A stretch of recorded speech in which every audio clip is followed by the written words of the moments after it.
Habacuc, chapitre 1.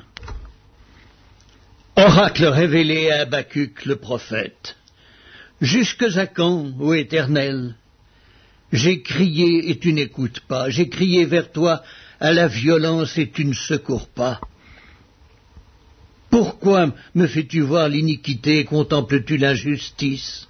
Pourquoi l'oppression et la violence sont-elles devant moi?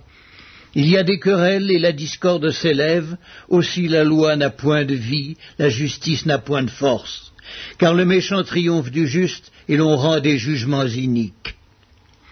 Jetez les yeux parmi les nations, regardez, et soyez saisis d'étonnement, d'épouvante, car je vais faire en vos jours une œuvre que vous ne croiriez pas si on la racontait.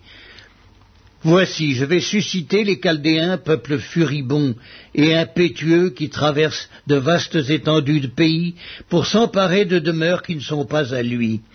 Il est terrible et formidable, de lui seul viennent son droit et sa grandeur. Ses chevaux sont plus rapides que les léopards, plus agiles que les loups du soir, et ses cavaliers s'avancent avec orgueil. Ses cavaliers arrivent de loin, ils volent comme l'aigle qui fond sur sa proie. Tout ce peuple vient pour se livrer au pillage. Ses regards avides se portent en avant, et il assemble des prisonniers comme du sable. Il se moque des rois, et les princes font l'objet de ses railleries.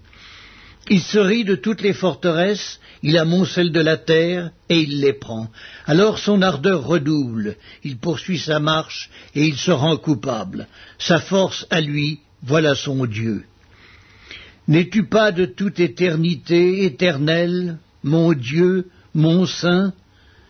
Nous ne mourrons pas. Ô Éternel, tu as établi ce peuple pour exercer tes jugements. Ô mon rocher, tu l'as suscité pour infliger tes châtiments.